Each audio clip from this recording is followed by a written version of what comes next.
In addition to the above terms, the court makes the following conditions of bail.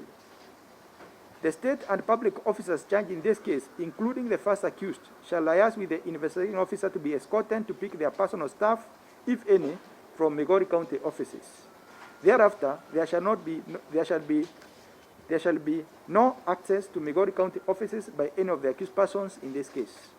This order is intended to preserve the integrity of the trial process. Number 2, the accused shall deposit their passports with the court.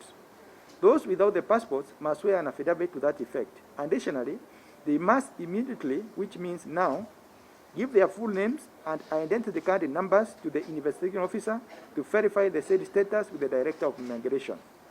The investigating officer shall file the immigration report on the matter with the court.